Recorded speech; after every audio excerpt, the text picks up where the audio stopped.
স্বাগত বিজনেস টাইমসে। আপনাদের সাথে আছি আমি সুরভি তরণী। আজ আমরা বিজনেস টাইমসে আলোচনা করব ফ্রি ট্রেড জোন এটি নিয়ে, এবং আমরা সবাই জানি যে বাংলাদেশের অর্থনৈতিক ইতিহাসে নতুন অধ্যায়ের সূচনা হতে যাচ্ছে এবং 2026 সাল অর্থাৎ এ বছরের শেষ নাগাদই চট্টগ্রামের আনোয়ারায় কিন্তু ফ্রি ট্রেড জোন সুবিধা চালু হতে পারে এবং বাংলাদেশ অর্থনৈতিক অঞ্চল কর্তৃপক্ষের গভর্নিং বোর্ডের সভায় এর নীতিগত অনুমোদনও দেওয়া হয়েছে এবং প্রায় 600 থেকে 650 একর জমির ওপর প্রতিষ্ঠিত হতে যাচ্ছে এই ফ্রি ট্রেড জোন।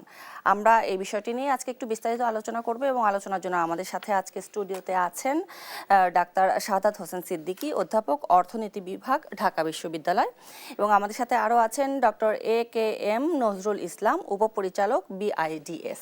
আপনাদের দুজনকেই স্বাগত আজকে আমাদের আলোচনায়। এবং যেটা বলছিলাম, আজকে আমরা আলোচনা করব ফ্রি ট্রেড জোন নিয়ে, এর সুবিধা অসুবিধা থাকবে এবং এর ভবিষ্যৎ পরিকল্পনা বা ভবিষ্যতে কিভাবে আমরা এখান থেকে সুবিধা পেতে পারি, এসব নিয়ে আমরা আলোচনা করব। আমি প্রথমেই ডাক্তার শাহাদাত হোসেন সিদ্দিকী আপনাকে দিয়ে আলোচনা শুরু করতে চাই। আপনি একটু সহজ ভাষায় আমাদেরকে বলবেন যে ফ্রি ট্রেড জোন আসলে কি?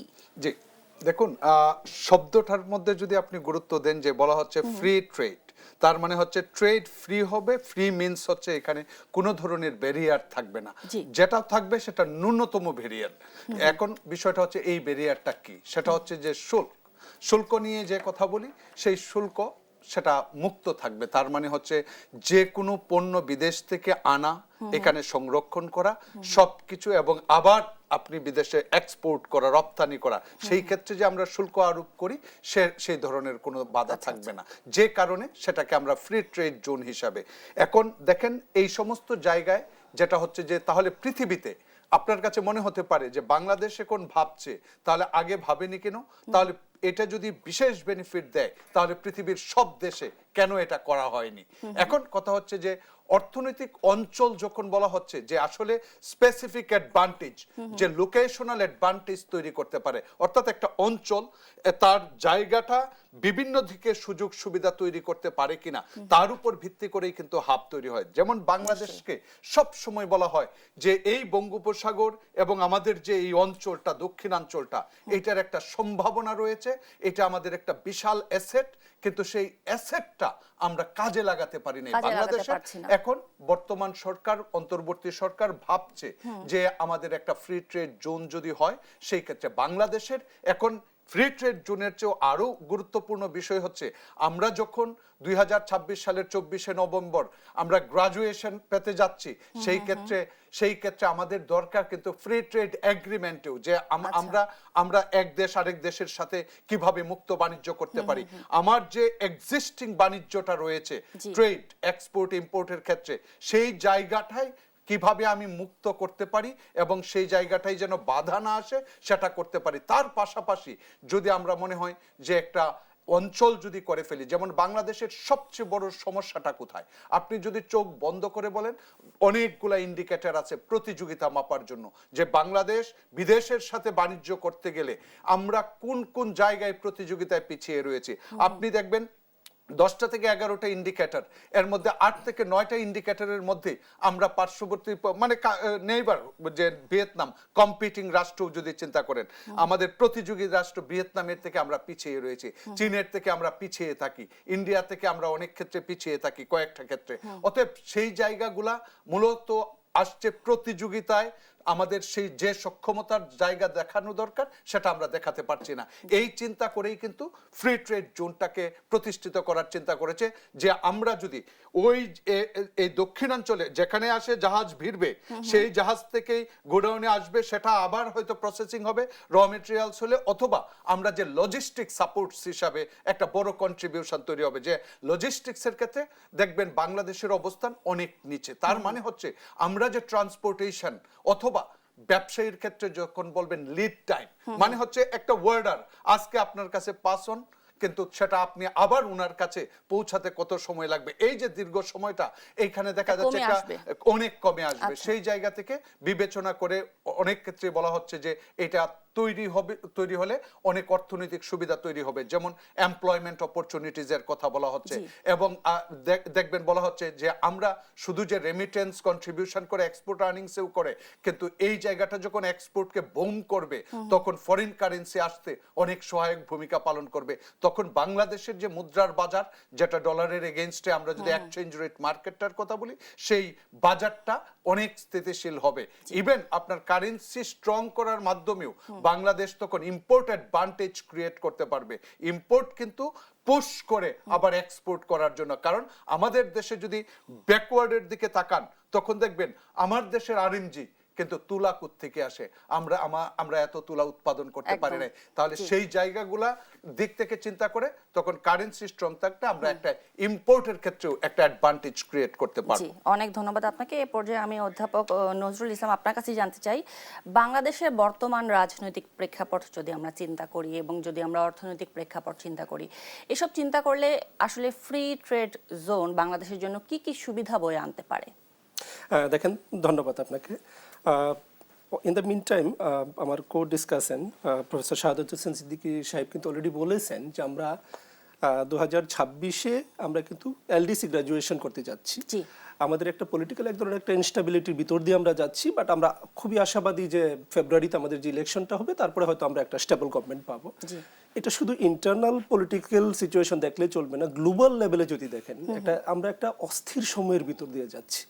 আপনি যদি দেখেন যে টেরিফ নিয়ে গ্লোবালি যে ডিসিশন যেগুলো হচ্ছে, ডোনাল্ড ট্রাম্প বলেন বা গ্লোবালি ওনার অ্যাগ্রেসিভ টেরিফ পলিসি, এবং সেটার জন্য আবার যে কাউন্টার যে মেজার বাকি দেশগুলো নিচ্ছে, তো আমরা কিন্তু বেশ একটা ইনস্টেবল একটা সিচুয়েশনের ভিতর দিয়ে যাচ্ছি।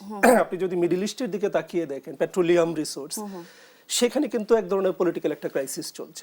সব মিলিয়ে বললে আমরা লোকালি আমাদের ডোমেস্টিক যে মানে ইকোনমিক ক্রাইসিস, একটা ক্রাইসিসের ভিতর দিয়ে যাচ্ছি, ওটার পাশাপাশি গ্লোবাল লেভেলে আমাদের একটা বড় ধরনের চ্যালেঞ্জ আছে। আসার কথা হলো, গত এক বছরে আমাদের কিন্তু ট্রেডে আমাদের আগের চেয়ে কিছুটা হলেও ট্রেডের মানে আমাদের এক্সপোর্ট আগের চেয়ে বেড়েছে, প্রায় 8%-এর মতো আমাদের এক্সপোর্ট বেড়েছে। আমাদের রেমিটেন্সে একটা ভালো মানে ফলাফল আমরা পাচ্ছি।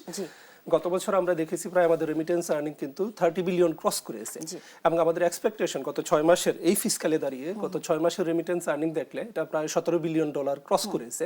আমরা আশা করছি এটা 33-34 বিলিয়ন ক্রস করার পসিবিলিটি আছে।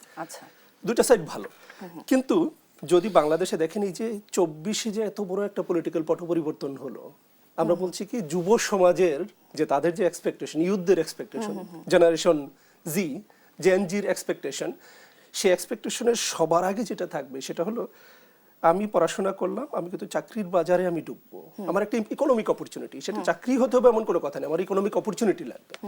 যদি দেশ economic opportunity enough opportunity create করতে ব্যর্থ হয়, তাহলে কিন্তু এই যুব সমাজ, যুব শক্তি যেটাকে আমরা বলি, যুবক মানে হলো তার ভিতরে প্রচুর শক্তি, এনার্জি, সেই শক্তিটা কিন্তু ডাইভার্ট হয়ে রং সাইডে চলে যাবে। তার মানে সরকারকে, বাংলাদেশ সরকারকে এই সময়ে দাঁড়িয়ে কিন্তু অ্যাগ্রেসিভ ইকোনমিক পলিসি তাকে নিতে হবে, ট্র্যাডিশনাল পলিসি তো হবে না।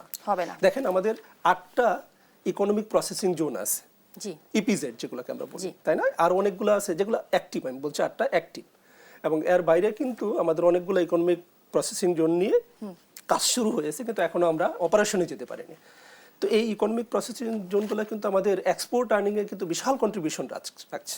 কিন্তু দেখেন গ্লোবাল ট্রেডের যে প্যাটার্ন, আমরা বাংলাদেশের এক্সপোর্ট আর্নিং, আমাদের এক্সপোর্ট আর্নিং গত বছর কিন্তু বেশ ভালো এক্সপোর্ট আর্নিং ছিল। আমরা প্রায় মানে থেকে মানে আরএমজি থেকে আমরা প্রায় 40 বিলিয়নের আশপাশে কিন্তু আমরা এক্সপোর্ট করেছি গত বছর। সো এখন আমাদের এক্সপোর্টের 80% প্লাস আসছে শুধুমাত্র আরএমজি সেক্টর থেকে। এখন দেখেন একটা পার্টিকুলার সেক্টরের উপরে যখন আপনি ওভার ডিপেন্ডেন্ট হয়ে যাবেন, গ্লোবাল লেভেলে যখনই আপনার কোনো কারণে ডিমান্ডে কোনো একটা শর্টফল হবে, গ্লোবাল ইকোনমির কোনো একটা ক্রাইসিস দেখা দিবে, আপনার competitor already professor Shahadat Hossain Siddiqui সাহেব বলেছেন, ইন্ডিয়ান ইকোনমি অথবা সে ভিয়েতনাম, আমাদের যারা মেইন কম্পিটিটর, তারা কিন্তু বসে নেই, তারা কিন্তু বিভিন্ন সাইড থেকে তাদের আরো বেটার অ্যাডভান্টেজ আছে। সো আমরা শুধুমাত্র আরএমজির এক্সপোর্টের উপরে ডিপেন্ড করলে, এটা আমাদের 80% প্লাস এক্সপোর্ট শুধু আরএমজি কন্ট্রিবিউট করে, that's not the right way. আমাদের এক্সপোর্টের এটা ডাইভার্সিফিকেশন, উনি অলরেডি বলেছেন এক্সপোর্ট ডাইভার্সিফিকেশন লাগবে।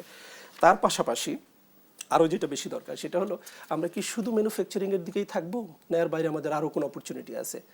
লজিস্টিক হাব, যেটা অলরেডি প্রফেসর সাদত হোসেন সিদ্দিকী সাহেব বলেছেন, আপনি দেখেন যে সিমিলার টাইপের এফটিজেড যারা করেছে দুবাইয়ের জাবেল আলী, তাই না? জি, দুবাইয়ের চীন আছে, জিডিপিতে সিঙ্গাপুরে আছে। সিঙ্গাপুরে আছে, চায়নাতে আছে, সারা দুনিয়াতে আছে, আফ্রিকার ইকোনমিগুলোতেও আছে। এমন না this is nothing new concept. China কিন্তু অনেক আগে এই ধরনের কনসেপ্ট তারাও ইন্ট্রোডিউস করেছে, যদিও চাইনিজ ইকোনমি মানে ক্লোজড ইকোনমি ছিল। That was the window China created for opening the economy through the free trade zone. কিন্তু ওরা তো প্রযুক্তিগতভাবে অনেক না, অ্যাডভান্সড। ডেফিনেটলি দেখেন প্রযুক্তি তো ডেফিনেটলি, এখন আমি বাংলাদেশ ইকোনমি চাইনার সাথে আমি মানে কম্পেয়ার করব না, কিন্তু দেখেন আমার স্ট্রেংথ যেটা অলরেডি বলা হয়েছে যে আমাদের দেখেন দক্ষিণাঞ্চলকে কেন্দ্র করে কিন্তু একটা বিশাল ইকোনমিক অপরচুনিটিস আমাদের ক্রিয়েট হচ্ছে বা হতে পারে। আমাদের ডক্টর মোহাম্মদ ইউনূস সাহেব কিন্তু শুরু থেকে এই কথাটা বারবার বলছেন যে এই একটা বিশাল, দেখেন রিসোর্স মানে কি, রিসোর্স আমার শুধুমাত্র আমার ইনফ্রাস্ট্রাকচার এটা তো না, আমার যে লোকেশনাল বেনিফিট এটাও কিন্তু আমার একটা বিরাট বড় রিসোর্স। নিশ্চয়ই। আমার সময় কিন্তু একটা বিরাট বড় রিসোর্স।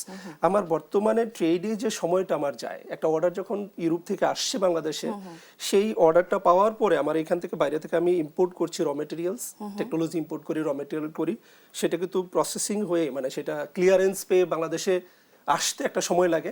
আবার যখন আমি আমার ফিনিশড গুডগুলো আমি দেশের বাইরে এক্সপোর্ট করব, সেটাও কিন্তু একটা টাইম কনজিউমিং একটা প্রসেসের ভিতর দিয়ে যায়। আচ্ছা, এখন দেখেন সময় is money, time is money. এই সময়ে দাঁড়িয়ে যদি আমি প্রপার টাইমের ব্যবহার না করতে পারি, সময়কে সেভ না করতে পারি, তাহলে গ্লোবাল ট্রেডে টিকে থাকা, কম্পিটিটিভনেসে টিকে থাকা খুবই ডিফিকাল্ট হবে, কারণ বাকিরা আমাদের চেয়ে অনেক বেশি অ্যাডভান্স। তো সেই পার্সপেক্টিভ থেকে আমি মনে করি যে 26 তারিখে যে ডিসিশনটা নেওয়া হয়েছে, নীতিগতভাবে যে ডিসিশন হয়েছে যে আমরা একটা ফ্রি ট্রেড জোন আনোয়ারাতে বানাতে যাচ্ছি, এটা আমার মনে হয় খুবই টাইমলি একটা initiative. Obviously there are challenges, there are opportunities, there are challenges. সেই চ্যালেঞ্জগুলো আইডেন্টিফাই করতে হবে আমরা কি করে মিনিমাইজ করতে পারবো, আর অপরচুনিটিস যাতে আমরা ম্যাক্সিমাম অপরচুনিটিস সেখান থেকে নিতে পারি, সেটার জন্য আমি আশা করছি সরকার অ্যাপ্রোপ্রিয়েট পলিসি বানাবে এবং সেটা প্রপারলি ইমপ্লিমেন্ট করবে। জি, অসংখ্য ধন্যবাদ আপনাকে। এই পর্যায়ে আমি আপনার কাছে জানতে চাই যে এই যে আমরা বললাম যে আমরা সিঙ্গাপুরে কিন্তু এই ধরনের কার্যক্রম দেখেছি এবং দুবাইয়ে দেখেছি, আমরা কি আসলে ওদের মতো প্রযুক্তিগতভাবে, স্যার তো বললেন যে আমরা হয়তো ওদের সাথে তুলনায় পারবো না, কিন্তু তারপরও বাংলাদেশ থেকে, বাংলাদেশের প্রেক্ষাপট থেকে আমরা আসলে কি কি আশা করতে পারি সরকারের কাছ থেকে, যে প্রযুক্তিগতভাবে আমাদের কি কি সুবিধা আমরা পেতে পারি? জি, ধন্যবাদ। দেখুন, যে বিষয়টা নিয়ে আলোচনা করা হচ্ছে, সেই বিষয়টার ক্ষেত্রে যদি আপনি একদম সাধারণ মানুষ হিসেবে, অর্থনীতি বোঝা দরকার নাই খুব, ধরেন বাংলাদেশের 40 বিলিয়ন এক্সপোর্ট আসে, এখন এই 40 বিলিয়ন এক্সপোর্টটাও স্টিল একটা প্রতিযোগিতার মধ্য দিয়ে যাচ্ছে। অতএব সেই প্রতিযোগিতায় আপনি যদি আপনার সক্ষমতা ধরে রাখতে চান, তাহলে এটাকে কিভাবে করতে পারেন? প্রথমত, আমরা লিড টাইমে অনেক পিছিয়ে রয়েছি। অতএব যখন কেউ এখন অর্ডার প্লেস করে, তখন বাংলাদেশকে চিন্তা করে যে খরচ একটু কম হলেও তা ওরা তো দিতে পারবে কিনা, সেই সংখ্যাটা যখন কাজ করে, তখন এটার কারণেও কিন্তু কিছু অর্ডার শিফট হয়ে যায়। এখন প্রশ্ন হচ্ছে, আপনি যদি ওইখানে ফ্রি ট্রেড জোন করে দেন, তাহলে বিষয়টা হচ্ছে আপনি যখন তারা অর্ডার করতে যে অনিশ্চয়তা, সেই অনিশ্চয়তাটুকু থাকে না, তা একটা সার্টেনিটি থাকে এবং অনেক ধরনের ব্যারিয়ার থেকে তারা মুক্ত থাকে, যেগুলা আমরা বলি আমলাতান্ত্রিক অনেক জটিলতার কারণেও অনেক কিছু হয়। এবং বাংলাদেশে বিভিন্ন প্রেক্ষাপটে, ধরেন ঢাকার উৎপাদন, গাজীপুরে উৎপাদন হচ্ছে, আপনি যখন চিটাগাঙে যাচ্ছেন রাস্তায় অনেক ধরনের সমস্যার কথা আমরা প্রায়ই শুনে থাকি, অর্ডার যে কারণে অর্ডার। তাহলে এটা যদি এই প্রতিযোগিতায় যদি আপনি টিকে থাকতে চান, তাহলে অ্যাডভান্টেজ ক্রিয়েট করতে হবে। অতএব দক্ষিণাঞ্চলে এ ধরনের ফ্রি ট্রেড জোন প্রতিষ্ঠা করা, আমি মনে করি নির্দ্বিধায় এক ধরনের প্রতিযোগিতার জায়গায় তা বাংলাদেশের সক্ষমতা তৈরি করবে। দ্বিতীয়ত হচ্ছে, আপনি ইনোভেশনের কথা বলছেন, বেসিক্যালি ইনোভেশন মানুষ দেখে দেখেও শিখে। মানে আমরা বলি পৃথিবীটা এখন এরকম যে একটা বাচ্চাও এখন দেখবেন কত স্মার্টলি ইংলিশ বলে, সবকিছু বুঝতে পারে। তার মানে কি, সে এটার সাথে ইন্টারেকশন করে সে বুঝতে পারে। অতএব এখানে যখন বিদেশি বিনিয়োগ, কারণ ফ্রি ট্রেড জোনের মূল কথা হচ্ছে ফরেন ইনভেস্টমেন্ট আনা, কারণ তারা আমলাতান্ত্রিক জটিলতা যে এবং ব্যবসা শুরু করার ক্ষেত্রে যে জটিলতা, সেখানে একেবারে ন্যূনতম জটিলতায় পড়তে হয়, অতি সহজ বলে তারা আকৃষ্ট হয়। অতএব ফরেন ডিরেক্ট ইনভেস্টমেন্ট যখন আসে, আমরা কিন্তু শুধু বিনিয়োগকে বিনিয়োগ হিসাবে দেখি না, বিনিয়োগের একটা স্পিল ওভার ইফেক্টস আছে, আমরা বলি এক্সটার্নাল বেনিফিটস আছে, ওইটা থেকে একটা বেনিফিট পাচ্ছেন, কিন্তু ওর যে টেকনোলজি সেটাই যখন বাংলাদেশের মানুষ কাজ করছে, ও কিন্তু মাথার মধ্যে ওই টেকনোলজিটা নিয়ে নিচ্ছে, তখন এটাকে রেপ্লিকেট করা এবং বাংলাদেশের মানুষ তখন ওই ধরনের এন্টারপ্রেনারশিপ ডেভেলপ করা, এই ধরনের জায়গাগুলো তৈরি হয়। অতএব এটা শুধু টেকনোলজিক্যাল অ্যাডভান্টেজ তৈরি করবে ইন এ টার্মস যে আমরা যদি সহজ ভাষায় বলি, এই ধরনের টেকনোলজি যদি আসে ফ্রি ট্রেড জোনে যে এক্সপেকটেশন থেকে করা হচ্ছে, তাহলে আমি সহজ ভাষায় বলবো যে উৎপাদনশীলতা বাড়বে ইন এ সেন্স, আপনি যদি পার ইউনিট প্রতি ঘন্টায় কতটুকু উৎপাদন হয় সেটাও যদি দেখেন, সেটাও বাড়বে। প্রতি লেবার কয়টা উৎপাদন করে, অতএব লেবারের প্রোডাক্টিভিটিও বেড়ে যাবে, কারণ একটা লেবার যখন উন্নত মেশিন পায় তখন, যেমন সহজ কথা যে বাংলাদেশ ভিয়েতনামের সমপর্যায়ে ছিল এক সময়, ভিয়েতনাম আমাদের অনেক পিছনেও ছিল, কিন্তু ভিয়েতনাম এখন ধরেন শুধু অনলি ইউএস মার্কেটে 400 বিলিয়ন করে, আর আমরা মাত্র 6 বিলিয়ন এক্সপোর্ট করি। তাহলে হোয়াই ভিয়েতনাম এই জায়গাটায় কিভাবে পৌঁছেছে? Because of FDI. এখন ভিয়েতনাম হচ্ছে এই, আপনি যদি এশিয়ার রাষ্ট্র বলেন, this is the hub, investment hub, বিনিয়োগের হাব হিসাবে পরিচিত। অতএব সেই বিনিয়োগটাকে যদি বিদেশি বিনিয়োগটাকে আনতে পারেন, তাহলে প্রোডাক্টিভিটি, প্রোডাক্ট কোয়ালিটি, আমরা যে গুণগত মানের কথা, কারণ মানুষ যখন সারা পৃথিবী এগিয়ে যাচ্ছে, উন্নত হচ্ছে, অতএব উন্নত হওয়ার সাথে সাথে মানুষ কিন্তু কোয়ালিটি প্রোডাক্ট চায়। অতএব সেই কোয়ালিটি প্রোডাক্টে যদি না যেতে পারেন, তাহলে কিন্তু আমরা ব্যবসায় পিছিয়ে পড়বো, বিজনেসে পিছিয়ে পড়বো। অতএব সেই জায়গা থেকেও একটা বড় কন্ট্রিবিউশন। নিশ্চয়ই, একদম পরিষ্কার। আমরা এরপরে একটু এর চ্যালেঞ্জগুলো নিয়ে কথা বলবো, তবে তার আগে একটি বিরতি নিয়ে ফিরে আসছি। দর্শক দেখছেন বিজনেস টাইমস।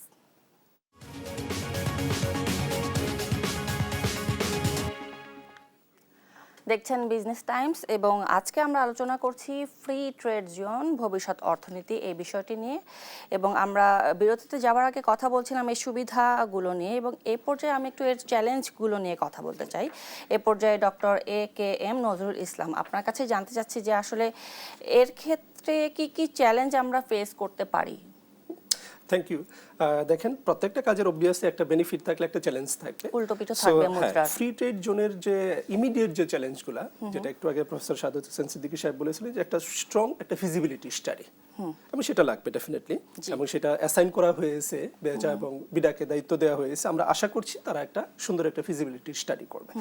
দেখেন, এখানের আমি চ্যালেঞ্জে যাওয়ার আগে একটা বেনিফিটের কথা একটু বলে রাখি, একটু জাস্ট সাপ্লিমেন্ট করি। সেটা হলো, দেখেন আনোয়ারাতে যে প্ল্যানটা করা হয়েছে 600 to 650 একর জমি নিয়ে, দেখেন এখানের সাথে আনোয়ারাকে যদি আমরা একটু জিওগ্রাফিক্যাল এটা দেখি, একদিকে আপনি কি মাতারবাড়ি, আমাদের সিপোর্ট, মানে সিপোর্ট যেটা হচ্ছে, তো মাতারবাড়িটা কিন্তু এটার সাথে লিংক করতে পারলে আমরা ওটা 100% ইউজ করতে পারবো, দারুণ একটা পসিবিলিটি। চিটাগং পোর্টের কিন্তু ডিপি ওয়ার্ল্ড যেহেতু ইন্টারেস্ট দেখিয়েছে চিটাগং পোর্ট, এবং এখানে একটু আগে আমরা কথা বলছিলাম যে যদি প্রপার ম্যানেজমেন্ট না হয়, চমৎকারভাবে আমরা আশা করছি ডিপি ওয়ার্ল্ডের রেকর্ড যেটা, ওরা যদি চিটাগং পোর্টটা ম্যানেজ করে সুন্দর করে ম্যানেজ করতে পারবে, এটাকে ইউজ করা যাবে। অন্যদিকে দেখেন, আমরা কিন্তু কর্ণফুলী টানেলটা করা হয়েছে এই আনোয়ারাকে লিঙ্ক করতে গিয়ে, পোর্টের সাথে এক্সিস্টিং যে আমাদের পোর্ট আছে চিটাগং পোর্ট, সেটাকে লিঙ্ক করতে গিয়ে আমরা কিন্তু বিশাল একটা ইনভেস্টমেন্ট আমরা করেছি। সেই ইনভেস্টমেন্টের একটা বেনিফিট তো আমাকে আসতে হবে। তো আমরা কিন্তু এই পুরো অঞ্চলকে ধরে আমরা একেবারে ওখানে বলছি deep sea port, Chittagong port, আমাদের কর্ণফুলী টানেল, এই পুরো অঞ্চলকে মাথায় রেখে আমরা কিন্তু একটা বড় ধরনের ইকোনমিক হাব এখানে ক্রিয়েট করা পসিবল।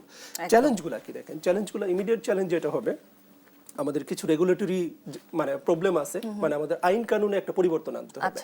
আমাদের কাস্টমস রিলেটেড যে কাস্টমস ডিউটি, মানে টেরিফে একটা জায়গা আছে, বিদেশ থেকে যে কোনো পণ্য দেশে ঢুকলে সেখানে কাস্টমস ইন্টারফেয়ার করবে, এবং এই FTZ এর আন্ডারে যত ধরনের বিদেশ থেকে মালামাল আসবে বা বিদেশে এখান থেকে আবার এক্সপোর্ট করা হবে, এখানে যেহেতু কাস্টমসের কোনো ইন্টারফিয়ারেন্স থাকা যাবে না, সেই জন্যই আসলে এটা করা, স্পেশাল একটা এরিয়া ক্রিয়েট করা, একটা অফশোর এরিয়া ক্রিয়েট করা, যেখানে আসলে এই কাস্টমসের হ্যাসেল থাকবে না, এখানে ব্যুরোক্রেটিক কোনো হ্যাসেল থাকবে না, এখান থেকে কোনো পারমিশনের ব্যাপার থাকবে না, যে ফ্রি ট্রেড, আপনি বাইরে থেকে আনছেন, এখানে স্টোর করছেন, কিছুটা ভ্যালু অ্যাড হতে পারে, কিছুটা রিপ্রসেসিং রিপ্যাকেজিং হতে পারে, আবার দেশের বাইরে আপনি এক্সপোর্ট করতে পারবেন। জি। দেশের ভিতরেও আপনি সাপ্লাই দিতে পারবেন, র মেটেরিয়ালস যে কোনো সময় সাপ্লাই দিতে পারবেন, সেখান থেকে টাইমটা মিনিমাইজ হবে।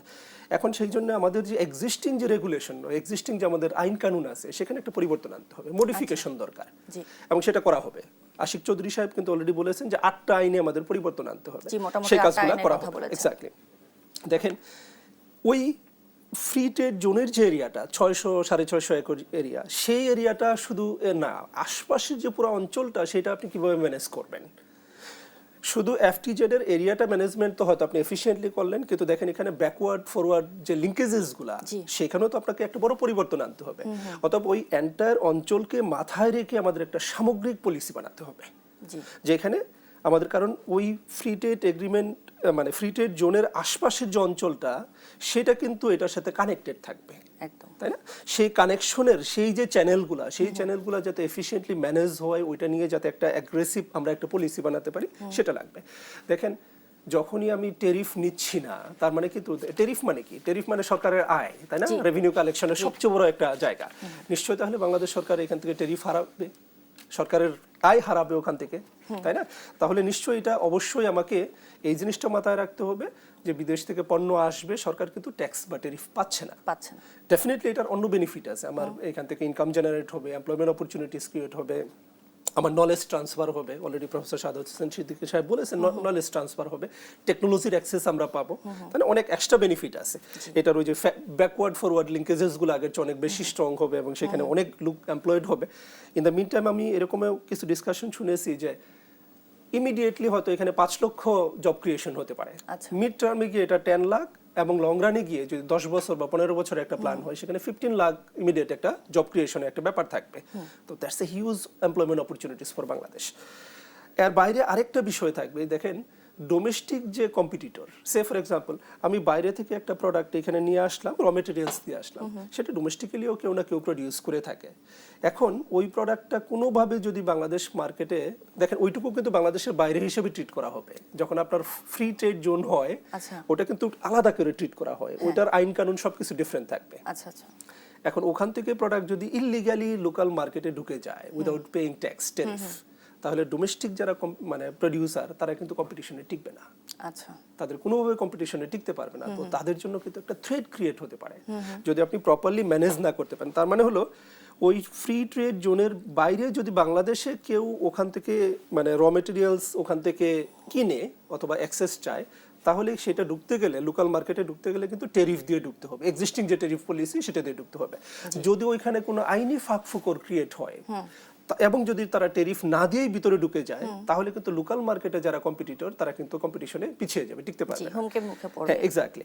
তো সব মিলিয়ে দেখেন এখানে করাপশনও ক্রিয়েট হতে পারে। মানে আমরা জানি বাংলাদেশের মতো দেশে করাপশন আমরা একদম ইগনোর করতে পারি না, তাই না?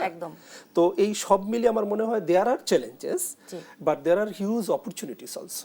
যদি আমরা চ্যালেঞ্জগুলো এমন কোনো চ্যালেঞ্জ না যেটা আমরা ওভারকাম করা পসিবল নয়।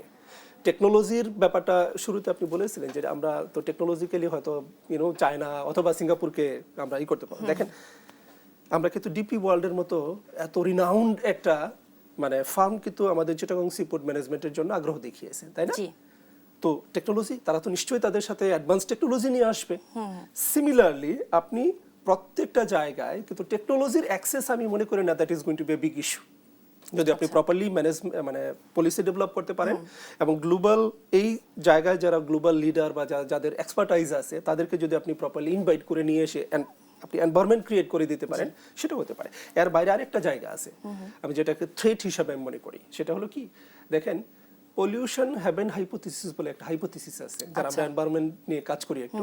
পলিউশন হ্যাভেন হাইপোথিসিসটা কি, ডেভেলপ কান্ট্রিগুলা তাদের দেশে যেহেতু খুব স্ট্রিনজেন্ট এনভায়রনমেন্টাল পলিসি, খুব স্ট্রিক্ট এনভায়রনমেন্টাল পলিসি, ওরা করে কি, যেই ধরনের প্রোডাক্ট একটু পলিউটিং টাইপের প্রোডাক্ট, ওগুলাকে ফ্রি মানে ফরেন ডাইরেক্ট ইনভেস্টমেন্টের নামে ডেভেলপিং কান্ট্রিতে ডাম্পিং করে অনেকটা। সে ফর এক্সাম্পল, আমেরিকায় যদি আমি এমন কিছু একটা উৎপাদন করার চেষ্টা করি যেটা থেকে পলিউশন হয়, সেটা আমেরিকান আইন কানুন অনেক স্ট্রিক্ট, আমি ওখানে পারবো না। অতএব আমেরিকার একটা কোম্পানি যদি বলে যে আমি এটা বাংলাদেশে প্রডিউস করবো, কারণ বাংলাদেশ খুব একটা এনভায়রনমেন্টাল পলিসি নিয়ে খুব একটা মাথা ব্যথা নেই, ঠিক আছে, আমি বাংলাদেশে প্রডিউস করে এটা আমি জাপানে বা অন্য মার্কেটে আমি এখান থেকে এক্সপোর্ট করবো। আমরা কোনোভাবেই আমাদের ফ্রি ট্রেড জোনগুলো যাতে এই পলিউশন বা এনভায়রনমেন্টাল যে প্রবলেমগুলো চ্যালেঞ্জগুলো সেগুলা যাতে কোনোভাবে একটা হাবের সাথে সাথে এনভায়রনমেন্টাল ডিগ্রেডেশনের হাব যাতে না হয় কোনোভাবে, সেই বিষয়গুলো আমাদেরকে অবশ্যই মাথায় রাখতে হবে। জি, অসংখ্য ধন্যবাদ, একদম পরিষ্কার। আমি এই পর্যায়ে একটু ডক্টর শাহাদাত হোসেন আপনার কাছে জানতে চাই, এবং বিশ্লেষকরা বলছেন যে আসলে এই ফ্রি ট্রেড জোন যদি চালু হয় তাহলে হচ্ছে মানি লন্ডারিং এর ক্ষেত্রে এক ধরনের ইস্যু ক্রিয়েট হতে পারে। আবার অনেক সময় দেখা যাচ্ছে যে আমদানি শুল্ক যেহেতু নাই এখানে, তো সরকার এখানে নাকি বিপুল পরিমাণ রাজস্ব থেকেও বঞ্চিত হতে পারে। এ পর্যায়ে আপনার আসলে মতামত বা পর্যবেক্ষণ কি? জি, দেখুন, ডক্টর নজরুল ইসলাম অনেক চ্যালেঞ্জের কথাও বলেছেন এবং প্রসপেক্টসের কথাও বলেছেন। তার সাথে যদি আমি আর কিছু অ্যাড করি ইন এ সেন্স যে প্রথমত আপনি চিন্তা করেন যে এটাকে যদি হ্যাভেন বানায় ফেলেন, কাইন্ড অফ ট্যাক্স হ্যাভেন, মানে হয়েছে যে আপনি এখানে ট্যাক্স দিতে হচ্ছে না। আর আবার অন্যদিকে একটা চ্যালেঞ্জ হচ্ছে পলিউশন হ্যাভেন। ট্যাক্স হ্যাভেন এবং পলিউশন হ্যাভেন, এই দুটোকেই যদি আপনি চিন্তা করেন তাহলে অনেক কিছুই ঘটতে পারে। কিন্তু বিষয়টা কিন্তু আমাদের বিষয় হচ্ছে যে রাষ্ট্র কিভাবে ওইটা ম্যানেজ করবে তার কিন্তু আগে থেকেই স্পষ্ট রূপরেখা, যে ওইখানে এক্সপোর্ট ইম্পোর্টের হিসাবায়ন, এই হিসাবায়নটা রাষ্ট্রের বাহিরে না, এটাকে একটা এরিয়া হিসাবে বলা হচ্ছে যে ফ্রি ট্রেড এরিয়া, অতএব ওই সমস্ত ব্যারিয়ারগুলো যা আছে সেগুলো এখানে কাজ করবে না, এই হিসাবে তারা একটা আলাদা এন্টিটি। বাট তারা কিন্তু আমার দেশের সরকারের অধীনেই, কিন্তু তাদের জন্য কিছু নিয়ম কানুন। অতএব সরকার যদি ব্যর্থ হয় হিসাবায়নে তাহলে সেই জায়গাটায় মানি লন্ডারিং হওয়ার পসিবিলিটি থাকে। সেটা হচ্ছে ওভার প্রাইসিং, আন্ডার প্রাইসিং, ওইসব ওভার ইনভয়েসিং, আন্ডার ইনভয়েসিং হতে পারে। কিন্তু সেগুলা আমি মনে করি অ্যাকাউন্টেবিলিটি কিভাবে এনশিওর করা হবে, তার মেকানিজম কি হবে, সেটাই ফিজিবিলিটি রিপোর্টে কিন্তু যে শুধুমাত্র যে ফিজিবল আমি কস্ট বেনিফিট করলাম, বিষয়টা হচ্ছে এই কস্ট বেনিফিট কিন্তু অনেক সময় রাষ্ট্রযন্ত্র ভালোভাবে কাজ না করা, তার দুর্বলতার কারণে সেগুলা তৈরি হতে পারে। আপনি রেভিনিউ লস নিয়ে যেটা বললেন সেটা হচ্ছে রাষ্ট্র আয় করে মানুষের জন্যই, তাই না? রাষ্ট্র আয় করে মানুষের পিছনেই ব্যয় করে, অতএব ইনফ্রাস্ট্রাকচার ডেভেলপমেন্ট করা অনেক কিছু সেটা। কিন্তু তার চেয়েও বড় বিষয় হচ্ছে যে রাষ্ট্রের এখান থেকে আয় হওয়া মানে কি প্রকৃতপক্ষে আয় কম হওয়া, তাহলে আয়টা কোত্থেকে হবে? এখন বিষয়টা হচ্ছে ওইখানে এক্সপোর্ট ইম্পোর্টের ক্ষেত্রে কোনো ধরনের আরোপ করা হলো না, কিন্তু এক্সপোর্ট আর্নিংস, একটা রাষ্ট্র যখন এক্সপোর্ট আর্নিংস করে দেশের ভিতরে নিয়ে আসবে তখন তার জন্য তো সরকারের আবার আলাদা কিছু তারা পেমেন্ট রাষ্ট্রকে করতেই পারে, এবং সেজন্য রাষ্ট্রের ব্যবস্থা রয়েছে। অতএব রাষ্ট্র যতটুকু ভাবা হচ্ছে যে হারাবে সেটা না, বরং এমপ্লয়মেন্ট ক্রিয়েশন থেকে যে বেনিফিটস রাষ্ট্রের ক্রিয়েট হবে সেটা কিন্তু আমার মনে হয় একটা বড় বেনিফিটস। আরেকটা জিনিস হচ্ছে আমাদের দেশে আমি মনে করি, নজরুলের সাথে যদি এডিশন করি, সবচেয়ে বড় চ্যালেঞ্জ হচ্ছে আমি তো আমার এক্সিস্টিং ইন্ডাস্ট্রিকেই অপারেশনালাইজ রাখতে পারতেছি না because of lack of power. Power supply energy is a serious issue এবং সিরিয়াস কনসার্ন। আপনি জানেন যে বাংলাদেশের অনেক ইন্ডাস্ট্রি ফুল ক্যাপাসিটিতে কোনো এলাকায় চলতে পারলেও অন্য এলাকায় শুনবেন যে তারা 70%, 50% ক্যাপাসিটিতে চালাচ্ছে। অতএব গ্যাস সংকট, এই জায়গাটাও, নিরবচ্ছিন্ন বিদ্যুৎ এবং গ্যাস সাপ্লাই, এটা কিন্তু খুবই গুরুত্বপূর্ণ। অতএব সেই জায়গাগুলা যদি নিশ্চিত না করা যায়, আপনি হ্যাভেন বলে ঘোষণা দিলেন কিন্তু হ্যাভেনের যে ইফেক্টিভনেস, কার্যকারিতা, সেটা কিন্তু প্রশ্নবিদ্ধ থাকবে। অতএব তখন কিন্তু যে এক্সপেকটেশন তা আসবে না। আপনাকে একদম পরিষ্কারভাবে রাষ্ট্রকে বলতে হবে যে এইখানে এই ধরনের ফ্যাসিলিটি ক্রিয়েশন এবং এখানে 100% ইলেকট্রিফিকেশন, আপনি 100% গ্যাস সাপ্লাই, সমস্ত কিছু জায়গা যদি নিশ্চিত করা যায় তখন সেটা সম্ভব হবে। এখন বাংলাদেশ আসলে এনার্জি ক্রাইসিসে রয়েছে এবং energy is a serious issue এবং গ্লোবাল চ্যালেঞ্জেও মাঝে মধ্যে তৈরি হয়। অতএব সেই ক্ষেত্রে দেখেন, আমরা পার্শ্ববর্তী দেশ, আমরা সিঙ্গাপুর থেকে কিংবা ধরেন ভারত থেকে আমরা অনেক সময় এনার্জি আনতে হয়, কারণ তাদের রিজার্ভয়ার। আমাদের ইস্টার্ন রিফাইনারি আছে একটা, সে অতি পুরাতন, তার ক্যাপাসিটি আর বাড়ানোর যে সক্ষমতা সেটা নেই, নতুন করে ক্যাপাসিটি তৈরি করার জন্য যে কিছু করা সেটাও কিন্তু নাই। অতএব আপনি আমার বিশ্বাসটা কিভাবে উপার্জন করবেন? যে গ্লোবাল ক্রাইসিস হলো, আপনার অ্যাটলিস্ট 5 মাস 6 মাস চালাতে পারবেন সেই সক্ষমতা রিজার্ভয়ার আছে কিনা যে আমাকে সাপ্লাই দিতে পারবেন, মানে সেই সমস্ত জায়গাগুলোও কিন্তু ভাবতে হবে। আমি বলছি যে শুধুমাত্র এই জায়গাটাকে করব, এই জায়গাটা আরো এক্সটার্নাল ফ্যাক্টর, ইন্টারনাল ফ্যাক্টর সমস্ত কিছু বিবেচনায় নিয়ে কিন্তু মাঠে নামতে হবে। না হয় পৃথিবীতে লট যেরকম এক্সাম্পল আছে সাকসেস কেস, সিঙ্গাপুরের কথা বলবেন, এইভাবে আমরা কিন্তু আফ্রিকার রাষ্ট্র কয়েকটা চেয়েছিল তারা এই ধরনের করে ফেলবে, কিন্তু সেগুলার ফেইলুর কেসেও আছে। অতএব শুধু সামনে সাকসেস না, আপনার ফেইলুর কেসগুলা সবচেয়ে বেশি ইম্পর্টেন্ট অ্যানালাইজ করা। Why a country fails in this regard, তার মানে হচ্ছে কেন ফেইল করলো, হোয়াই এর আনসারটা যদি আপনি অ্যাড্রেস করতে পারেন আপনার দেশে, তখন হয়তো আপনি সফল হতে পারবেন। নিশ্চয়ই, একদম পরিষ্কার। আমরা এ পর্যায়ে একটু বিরতি নিয়ে আবারও ফিরে আসছি। দর্শক দেখছেন বিজনেস টাইমস।